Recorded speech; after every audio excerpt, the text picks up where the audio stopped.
One rainy night she dropped more than just her dress. She dropped her guard, and everything changed forever. The rain was coming down hard that Thursday evening, turning the streets into mirrors that reflected the neon signs of downtown coffee shops and restaurants. Jake pulled his jacket tighter as he walked toward his car, thinking about how quiet his apartment would be tonight. For once, he was looking forward to the silence. Work had been crazy all week. 3 different clients wanted their campaigns finished by Friday. His boss kept scheduling last-minute meetings, and his phone hadn't stopped buzzing since Monday morning. But tonight was different. Tonight was his weekly game night with the guys from college, and for a few hours, he could forget about deadlines and demanding customers. He'd been going to these Thursday night card games for almost 2 years now. It started as a way to stay connected with old friends, but lately it felt more like an escape, an excuse to get out of the house and away from all the tension that seemed to fill every corner of his relationship with Lisa. They'd been together for 3 years, and somewhere along the way things had gotten complicated. Not bad exactly, but heavy, like walking through thick mud instead of dancing together. Every conversation felt like work. Every evening together ended with one of them scrolling through their phone instead of talking. They were living like roommates who happened to share a bed. Jake knew it wasn't entirely his fault, but he also knew he wasn't helping. When things got uncomfortable at home, he buried himself in work.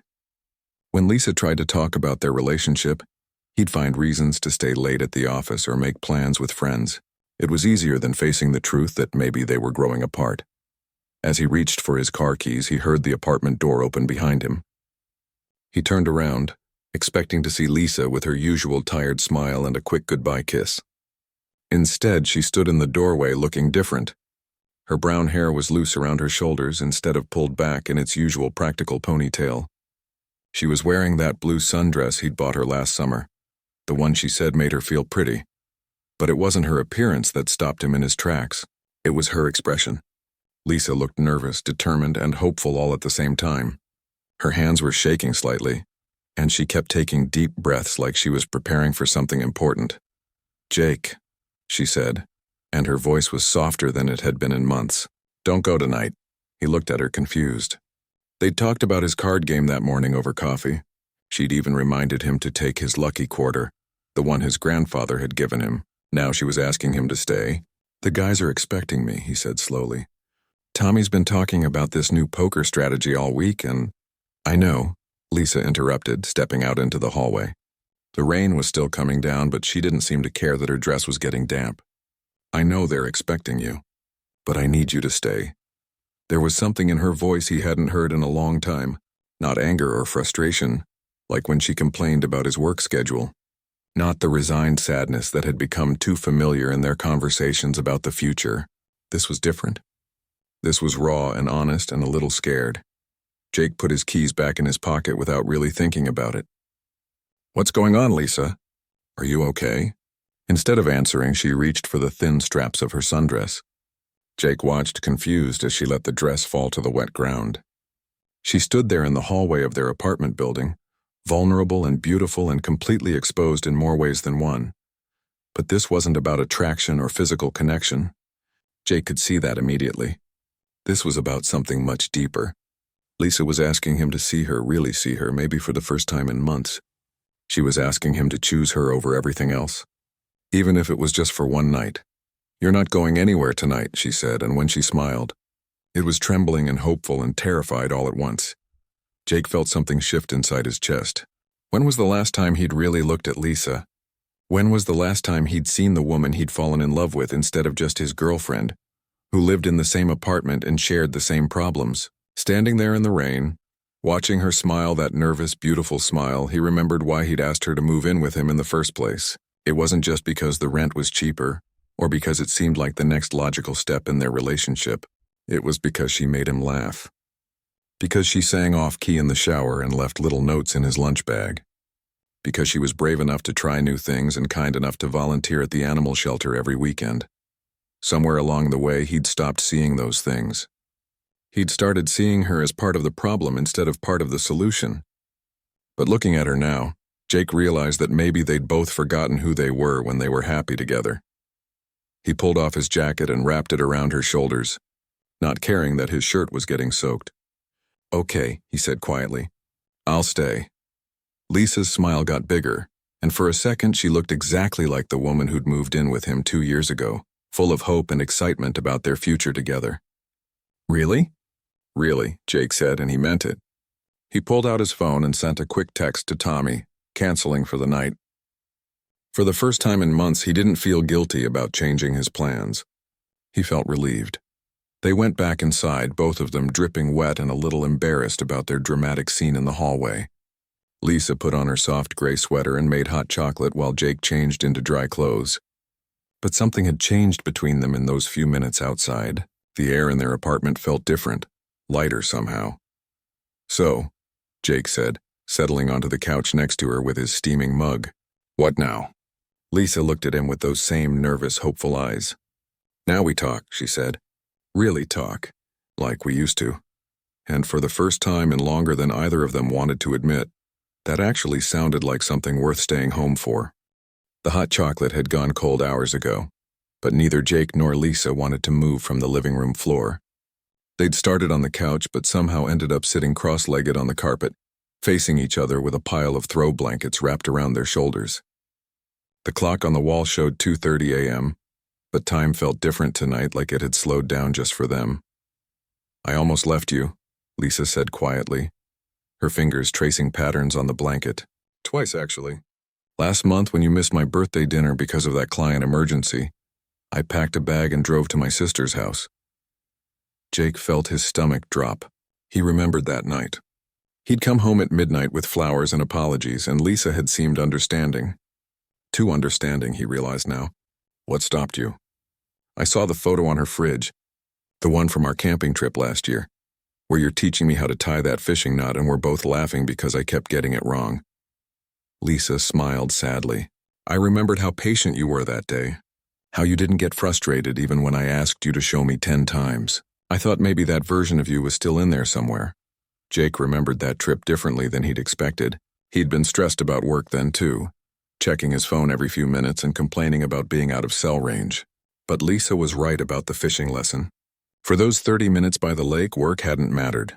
Nothing had mattered except making sure she felt confident with that knot. I've been thinking about taking the Seattle job, he admitted. The words came out before he could stop them. Peterson offered it to me 3 weeks ago. Better pay, bigger team to manage. I've been carrying the application around in my briefcase ever since. Lisa's face went very still. Seattle's 4 hours away. I know. Jake pulled the blanket tighter. I told myself it would be good for us, that maybe some distance would help us figure things out. But really, I think I was just scared. Scared of what? Jake looked at her, really looked at her, and tried to put into words what he'd been avoiding for months. Scared that I'm not good at this, at being someone's partner. My dad worked 60-hour weeks and my mom just accepted it. I thought that's what relationships looked like. The man provides, the woman adapts, and everyone pretends they're happy. Lisa was quiet for a long moment. My parents never fought, she said finally. Not once in front of me and my sister. They were always polite, always considerate.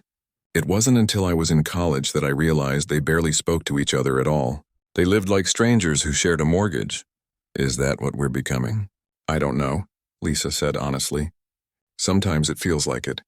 We talk about groceries and bills and whose turn it is to take out the trash. But when's the last time we talked about dreams? About things that make us excited or scared or curious? Jake thought about it. That night we stayed up planning our imaginary road trip across the country. You wanted to see the world's largest ball of yarn in Kansas. And you wanted to eat barbecue in every state until you found the best ribs in America. Lisa laughed softly. That was 6 months ago. What happened to us? Life, I guess. Work stress, money worries, routine. We stopped making time for each other and started just making time around each other. Lisa shifted closer to him. But Jake, I don't want to be polite strangers. I don't want to smile and nod when you tell me about your day and not really listen. I want to care about your work problems and celebrate your wins and know what you're thinking about when you get that distant look. Jake felt something loosen in his chest, like a knot he didn't know he'd been carrying. I stopped telling you about work because I thought you found it boring. I stopped asking because I thought you found my questions annoying. They looked at each other and started laughing. Not happy laughter exactly, but the kind that comes when you realize how silly and sad your problems really are. "We're idiots," Jake said. "Complete idiots." Lisa agreed. "But maybe we're idiots who can figure this out." As the sun started coming up, they made promises. Small ones, realistic ones. Jake would be home for dinner twice a week, no matter what crisis was happening at work. Lisa would tell him when she needed attention instead of hoping he'd guess. They'd put their phones in a basket during meals. They'd plan one adventure every month, even if it was just trying a new restaurant or hiking a trail they'd never been on. By the time they finally went to bed, Jake felt exhausted and hopeful and terrified all at once. They hadn't solved everything, but they'd remembered something important. They'd remembered that they were a team. The first week after their all-night conversation felt like trying to learn a new language. Jake would catch himself checking work emails during dinner and have to physically put his phone away.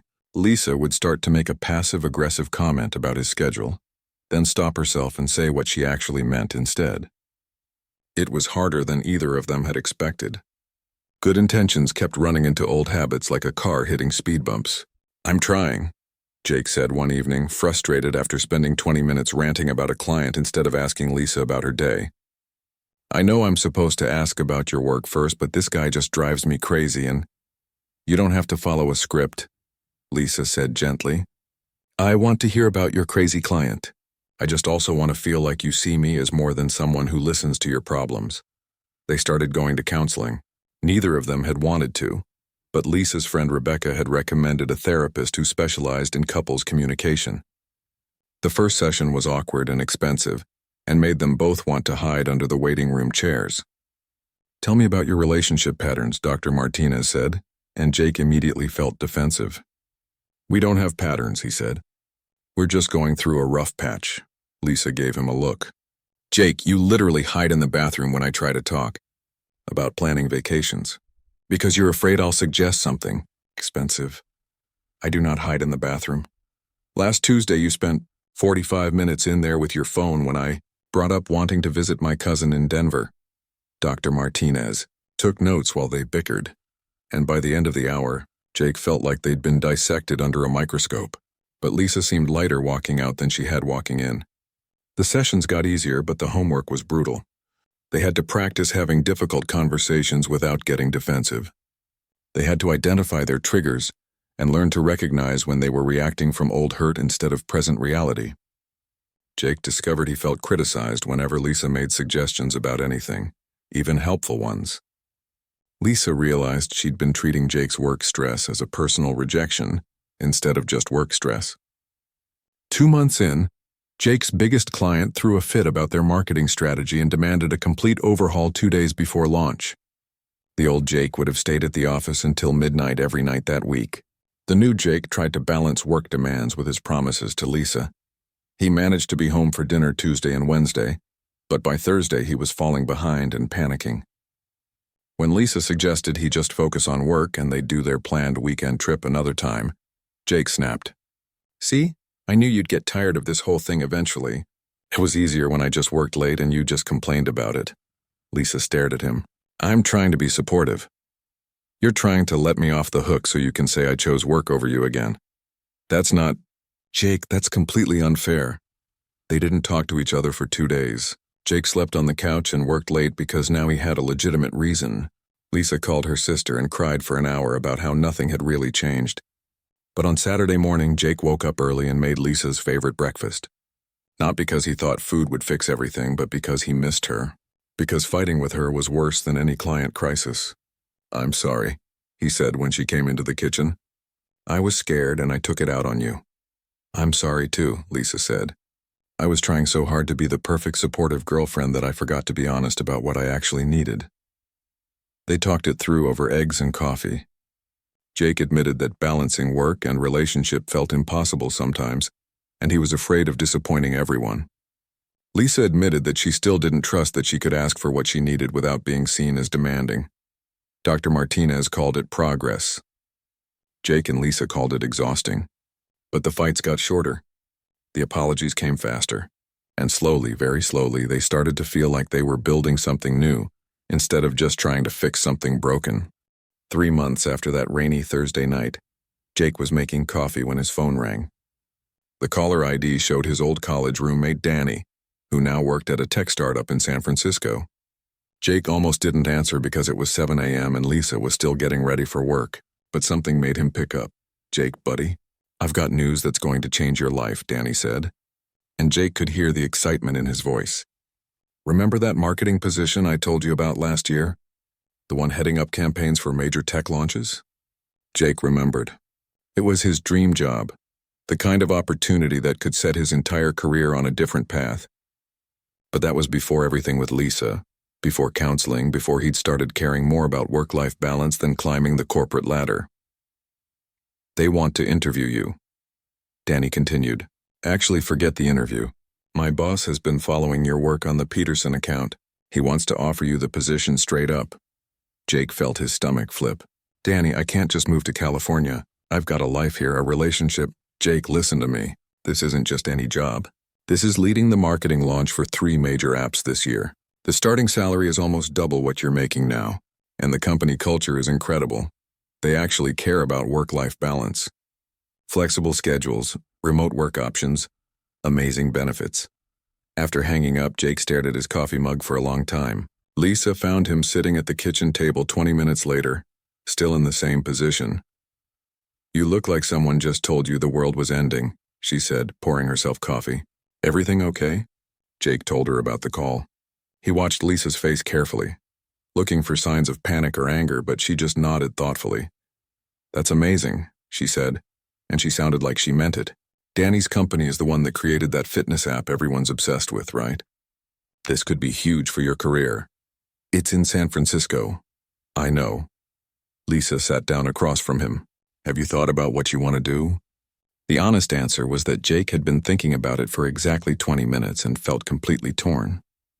Part of him was thrilled. This was the kind of opportunity he'd dreamed about since college. But another part of him felt sick thinking about leaving everything they'd been building together. "I don't know," he said. "6 months ago, I would have said yes immediately and figured out the details later. But now you're thinking about us." "Yeah. And I hate that I'm even hesitating because what does that say about my priorities? But I also hate that part of me really wants to take it, because what does that say about my commitment to you?" Lisa reached across the table and took his hand. "It says you're human. Jake, we've been working on communication, right? So let's communicate. What's really scary about this opportunity?" Jake thought about it. "I'm scared that if I take it, I'll fall back into old patterns. 70-hour weeks treating work like it's more important than everything else. I'm scared I'll become the person you almost left 3 months ago. And if you don't take it, I'm scared I'll resent you for holding me back even though you're not. I'm scared I'll always wonder what would have happened if I'd been brave enough to try." They talked about it for hours. Lisa researched graphic design jobs in San Francisco, while Jake called Danny back for more details about the position.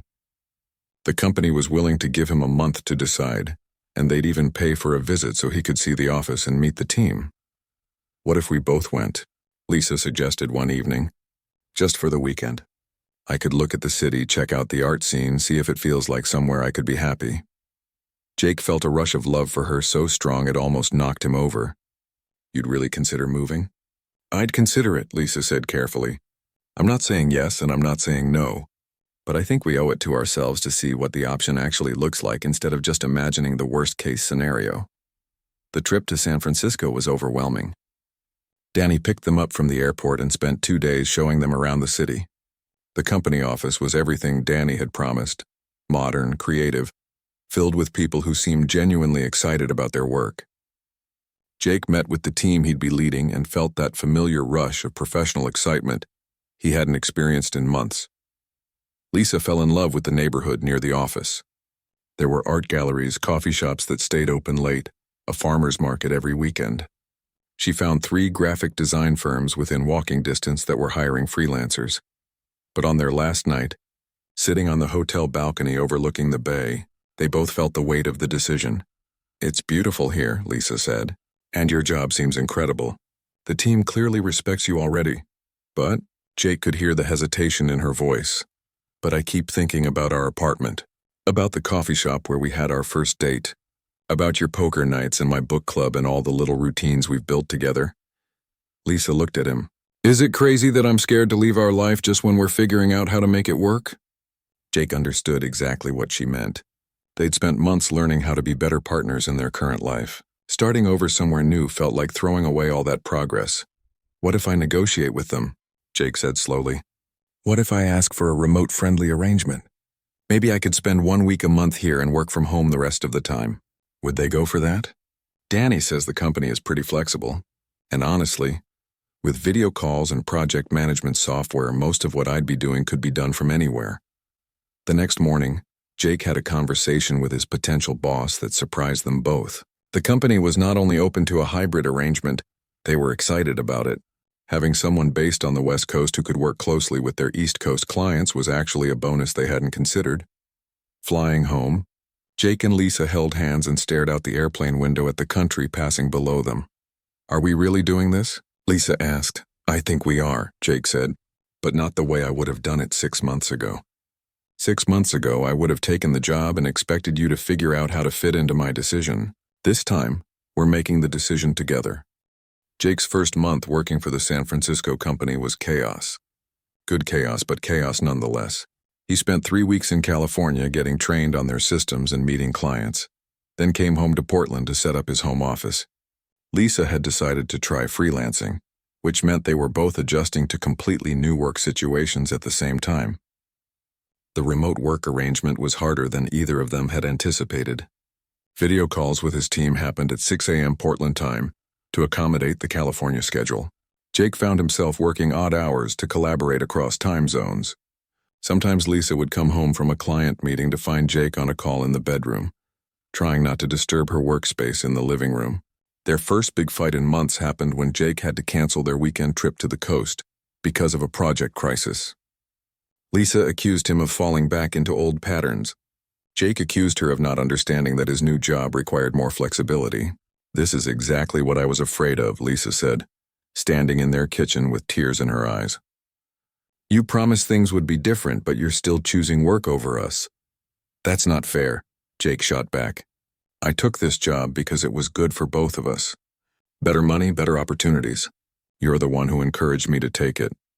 I encouraged you to take the version where you worked reasonable hours and we made decisions together. I didn't sign up to be a work widow again just because now you're doing it from home. They went to bed angry that night, but the next morning, Jake woke up early and canceled his client call. Instead, he made breakfast and sat down with Lisa to really talk about what was working and what wasn't. I think I'm overcompensating, he admitted.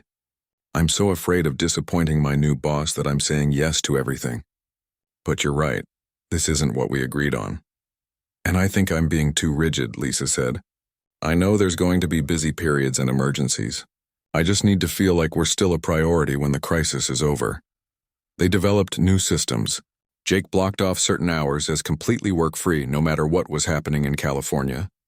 Lisa started joining him for one of his monthly trips to the office, turning it into a mini vacation for both of them. They bought a calendar specifically for work travel and relationship commitments so they could see potential conflicts ahead of time. 6 months into the new arrangement, Lisa's freelance work had taken off in ways she'd never expected. She'd started designing marketing materials for small businesses and discovered she had a talent for helping people figure out how to present themselves professionally. Word spread, and soon she had more clients than she could handle working from their apartment. I think I need real office space, she told Jake one evening.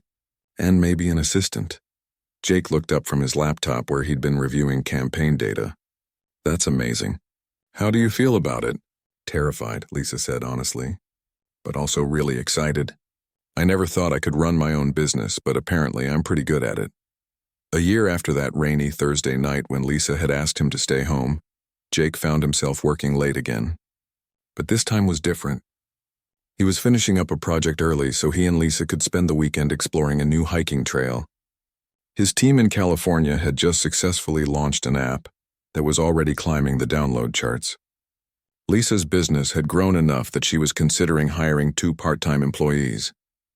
He was deep in spreadsheets when he heard footsteps behind him. You're not going anywhere tonight, Lisa said, and Jake could hear the smile in her voice before he turned around.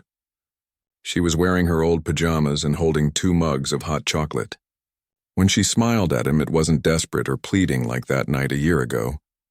It was confident and playful and full of inside jokes. "Is that so?" Jake said, closing his laptop and turning to face her fully. "That's so," Lisa said, settling into his lap and handing him a mug. "Because I have very important plans for us tonight." "What kind of plans?" "The kind where we celebrate the fact that we figured out how to build a life that actually works for both of us." Jake wrapped his arms around her and thought about everything that had changed. They still had challenges. His travel schedule, her busy periods, the ongoing work of learning how to communicate better. But they'd learned something important that night when Lisa dropped her dress in the hallway. They'd learned that love wasn't about never wanting to leave. It was about always choosing to stay, even when staying meant changing everything about how you loved each other. "I love our life," Jake said, and he meant it completely.